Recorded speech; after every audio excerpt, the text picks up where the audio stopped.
Five of the richest men in Africa arrived in a village where the average person lives on less than $2 a day, but no one knew who they were. For 1 week, they lived as beggars. Hidden cameras captured every interaction, every glance, every rejection, and after 7 days, only one person helped any of them. Not the shopkeeper, not the teacher, not the village elder. A young mother with nothing offered everything she had left. This was not charity. It was a secret experiment conceived by 5 billionaires to answer one brutal question. In a place where everyone is struggling, who still has the capacity for selfless kindness? The answer would defy every expectation and change 2 lives forever. To understand why, you must first see the village through their eyes. Dawn in the village of Kaya was a slow, shared struggle. The sun did not rise so much as it revealed what the night had left behind. Cracked earth, hungry children, and a silence broken only by the sound of surviving another day. In a single-room hut at the village's edge, 24-year-old Adina stirred a pot of thin porridge, the last of her maize flour. Her daughter, Kofi, sat on the dirt floor, her small stomach already making soft, empty sounds. Adina's world was measured in handfuls, a handful of flour, a handful of water, a handful of hope that today might be different.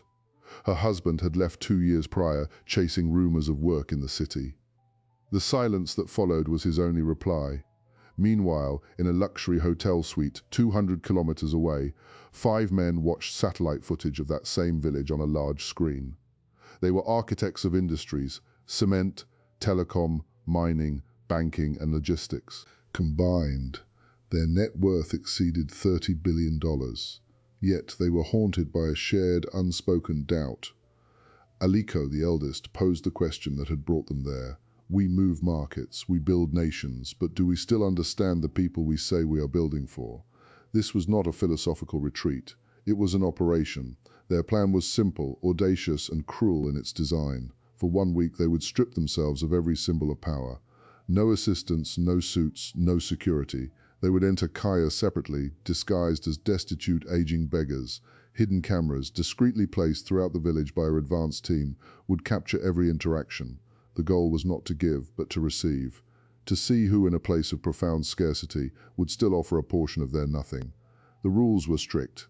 They could not speak unless spoken to. They could not explain their situation. They could only wait and watch and be ignored. Back in Kaya, life moved in its narrow track. The village chief, a pragmatic man named Jabari, focused on a broken water pump. The market women like Ama bartered fiercely over tomatoes. The young men like Chijioke talked of leaving.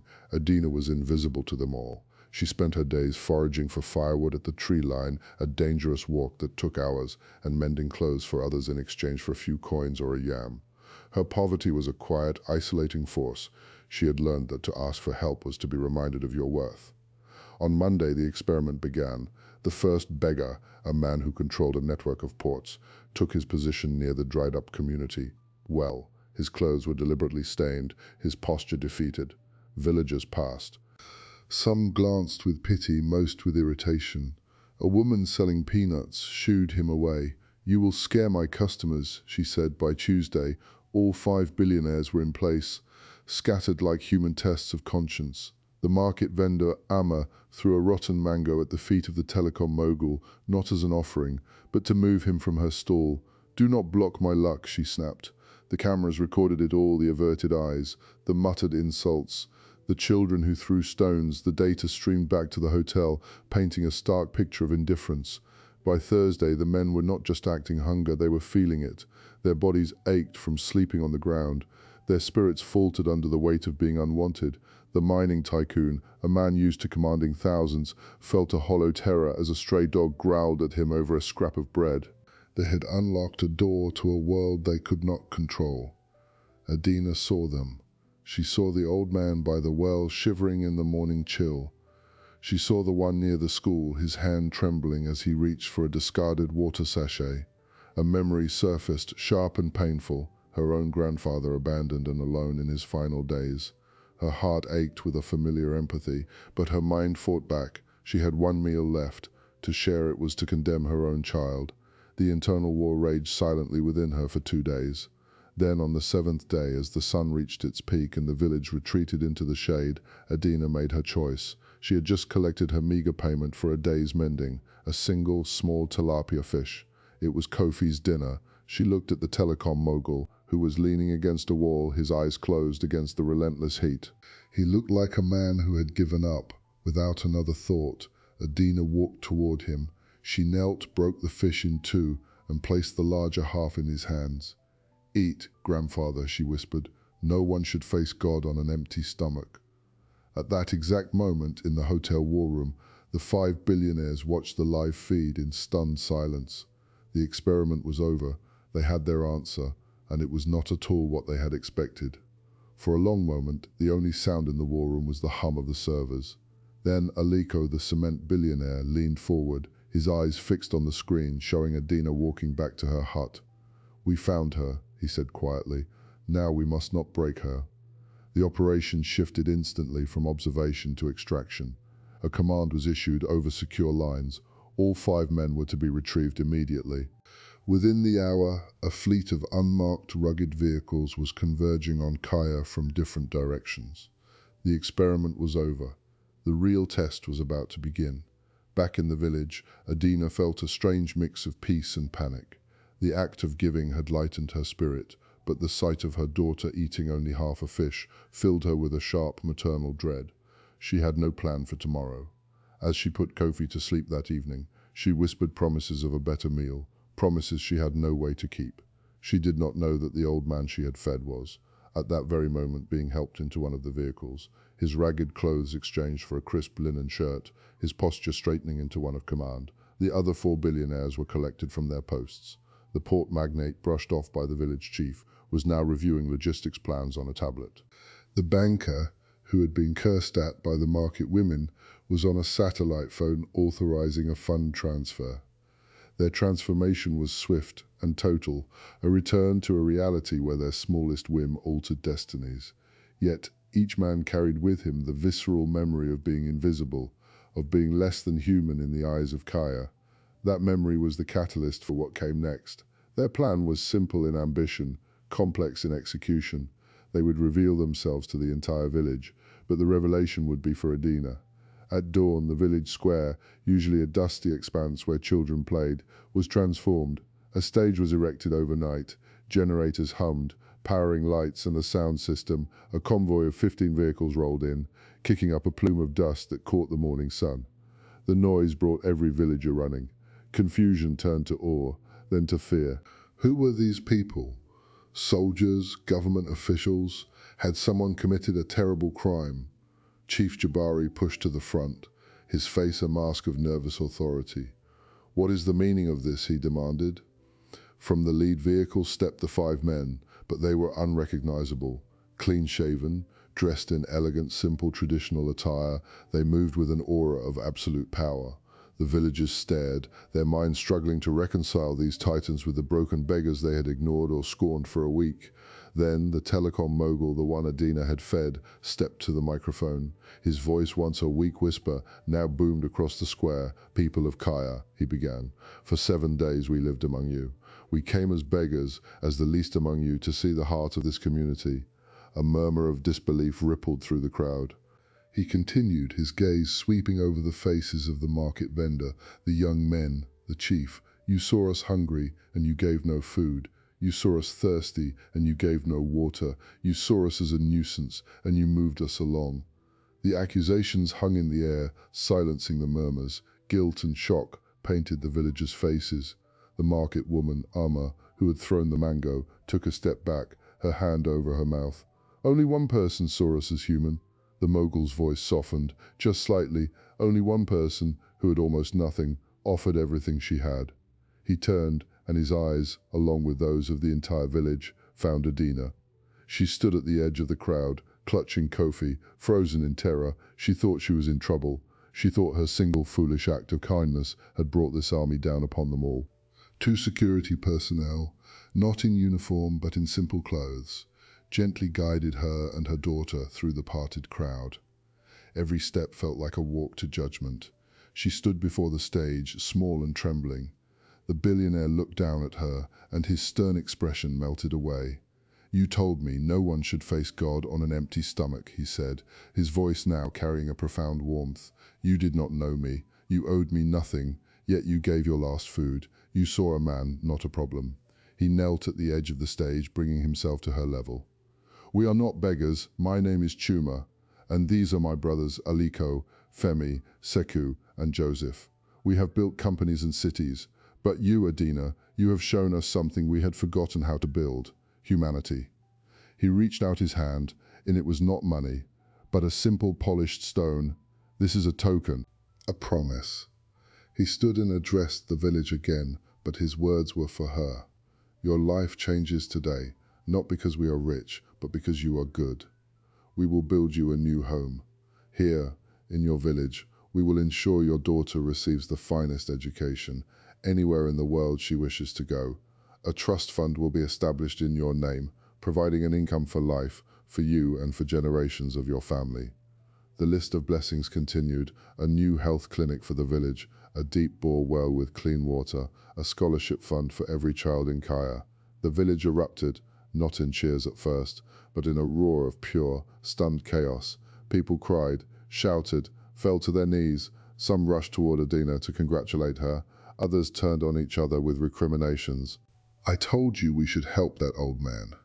You did no such thing.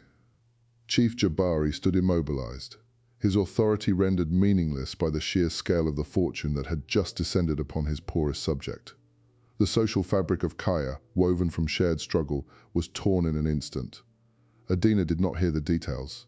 She heard only a ringing in her ears. She looked at the kind, clean face of the man she had fed, then at the desperate, swirling crowd, then down at her daughter. This was not a reward. It was an earthquake, and as the billionaires stepped down to surround her, to shield her from the overwhelming attention, a new and dangerous tension ignited in the eyes of some watching from the crowd. For where there is a sudden, colossal fortune, there are always those who believe they deserve a piece. The celebration in the square lasted less than an hour. Then the math of envy began. As the billionaire's security team gently guided a stunned Adina toward a waiting vehicle, the mood curdled. A voice sharp with bitterness cut through the noise. My family gave her shelter last rainy season. Where is our share? It was like a match dropped on dry grass. Suddenly, everyone had a claim. A distant cousin argued he had once carried water for her. The market vendor, Amma, shouted that Adina had stolen customers from her by being so pitiful. The village had been united in poverty. Now it was fractured by the sudden glaring inequality they had created. Adina and Kofi were taken not to their hut, but to a large, secure guest house on the outskirts of town, owned by a friend of the billionaires. It had a wall, a guard, and rooms that felt emptier than her own home. That first night, surrounded by unfamiliar furniture, Adina cried silent tears of fear. The money, the promises, they were abstract, terrifying clouds, the hostility in the crowd, the greed in those eyes that was real. She was no longer just poor, she was a target. The billionaires, meanwhile, reconvened in the capital city. The initial euphoria of their grand gesture had faded, replaced by sobering reports from their security detail in Kaya. Rumors were spreading that Adina had secretly known the men all along, that it was a scam. Others claimed the billionaires were actually government agents planting wealth to spy on the village. Worse, there were whispers of a plan to visit Adina's new compound to discuss community sharing. Chuma, the telecom mogul, stared at a security briefing. We have made her the richest woman in 100 kilometers, and the most vulnerable, he said, his voice heavy. We protected her from hunger and exposed her to wolves. Back in Kaya, the physical markers of change began, and each one drove a deeper wedge. Construction crews arrived to break ground on Adina's new house. The sound of machinery was a daily reminder of her new status. The deep-bore well was drilled, providing clean water for all, but now every drink came with a silent, resentful acknowledgement of who had brought it. Adina, following the advice of the security team, stayed inside the compound. Her isolation, meant to protect her, was read by the village as arrogance. She thinks she is too good for us now, became the common refrain. Then, the first direct threat arrived. A note slipped under the compound gate, written in rough capital letters, "It is not your money. Shah or suffer." The security team upgraded their protocols. Adina was now a prisoner in her gilded cage, watching her daughter play alone in a walled garden. The kindness that had defined her was being smothered by the reward meant to honor it. She began to have the same nightmare, standing in the village square, offering her fish, but this time the billionaire took it, ate it, and then turned into every person in the crowd, all staring at her with hollow, hungry eyes. The billionaires faced their own crisis of conscience. The mining tycoon, Siku, argued forcefully, "We cannot just write checks and leave. We broke the ecosystem of that village. We have a responsibility to fix it, not just for her, but for everyone." A fierce debate erupted. Some argued they had fulfilled their moral duty to Adina. The village's jealousy was not their problem. Others, led by Sekou and Chuma, believed their experiment had created a moral debt that extended to the entire community. They had tested humanity and found it wanting. Could they now help rebuild it? Adina, in her confinement, made a decision. She asked to speak with Chuma. When he arrived, she was waiting in the sparse sitting room, her back straight, her eyes clear of tears for the first time. "This house you're building for me," she said quietly, "it is too big. I am one woman with one child. I see the anger outside the walls. I cannot live in a palace while my neighbors starve. It will make a ghost of me." Chuma listened, and for the first time he saw not a beneficiary, but a partner. She was teaching them another lesson. Inspired by Adina's courage, the billionaires devised a second, more radical phase. They called a second village meeting. This time, there was no stage, no convoy. They stood in the square, just the five of them and Chief Jabari. Chuma addressed the tense crowd. "We made a mistake," he began. The admission silenced the muttering. "We thought rewarding one good heart was enough. We did not see that by lifting one person so high, we made the ground unstable for everyone else. We apologize." He then unveiled a new plan, crafted with input from development experts. The trust fund for Adina would remain, securing her future, but the bulk of the investment would now be communal. A cooperative was to be formed, owned collectively by the women of Kaya. The billionaires would fund a processing plant for shea butter and moringa, crops the women already foraged. They would provide training, equipment, and most importantly, a guaranteed fair trade buyer from their own corporate networks. Every woman who joined would earn a share. Adina would be the founding manager, using her position not just to receive wealth, but to generate it for others. The new clinic and school would be built as planned, but jobs building and staffing them would go to villagers first. The announcement was met with a different kind of silence. Not shock, but cautious calculation. This was not a lottery win for one. It was a ladder for many. The resentment didn't vanish, but its fuel was cut. Amma, the market vendor, was among the first to step forward and put her name on the cooperative list. The change was subtle but profound. The threat to Adina didn't come from a note under the gate that night. The siege was slowly lifting, but just as a new equilibrium seemed possible, the outside world crashed in. News of the billionaire Beggars experiment had leaked. A sensational article hit the internet, and by morning Kaya was unrecognizable. A flood of journalists, satellite trucks, and curiosity seekers descended on the village. Worse, a wave of scammers and opportunists arrived, offering to manage the villagers' newfound interests or sell them investment opportunities. The fragile peace the billionaires had brokered was now threatened by a global media circus. Adina's face was on screens around the world, and with that exposure came a danger far greater than village jealousy. The experiment was over, but the story had just exploded into something they could no longer contain. Overnight, Kaya became a spectacle. Reporters shouted questions in languages the villagers didn't understand. Camera lenses, like unblinking eyes, followed Adina's every move from behind the compound wall. The story of the miracle village and the billionaire saints was a global sensation, and it was smothering the very truth it claimed to celebrate.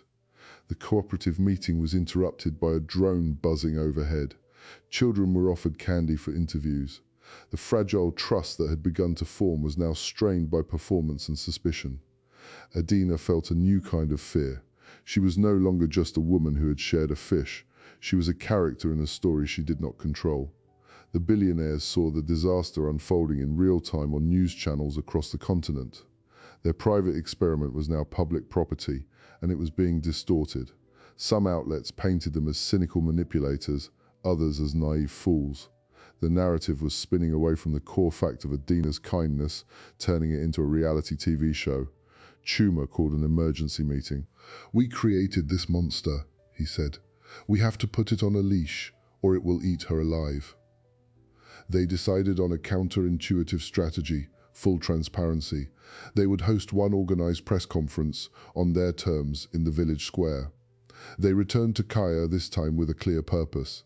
They asked Adina if she would be willing to stand with them. She was terrified, but she also understood that hiding forever was not a life. The press conference was unlike the first reveal. There was no stage, no grandeur. The five men and Adina stood together at a simple podium. Chuma spoke directly to the cameras. "You are here for a story. Let us tell you the real one. This is not about five rich men. It is about one good woman, and it is not about a gift. It is about a partnership." He then outlined the cooperative model, the communal investments, the philosophy of lifting a community by strengthening its own hands. He deliberately shifted the spotlight from Adina the individual to Adina the catalyst. Then he did something unexpected. He turned the microphone over to Adina. The world waited. She looked out at the sea of foreign faces, took a deep breath, and spoke in her own language, her voice soft but steady. "I did a small thing, a human thing. These men have done big things, but the biggest thing now is not what they give, but what we do. We are building something here for ourselves. Please, let us build in peace." Her simple, dignified request disarmed the spectacle. The story began to pivot. Headlines changed from beggars to billionaires, to village finds path forward after act of kindness. With the media storm gradually calmed, the real work could continue away from the headlines. The women's cooperative formally launched with 53 members, including Amma, the market vendor. The first shipment of modern shea butter presses arrived. Adina, with the help of a patient business mentor provided by the group, learned to read basic financial statements. She was not a figurehead. She was a manager, making decisions about purchases and work schedules. The transformation was internal. Her shoulders, once hunched from burden, straightened with responsibility.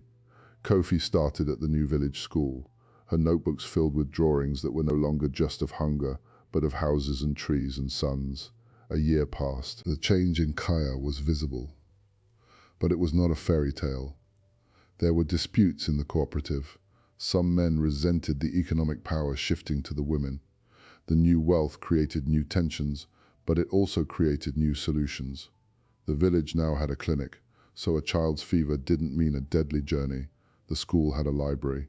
The well never ran dry. Adina moved into her new home, a comfortable, spacious house, but not a palace.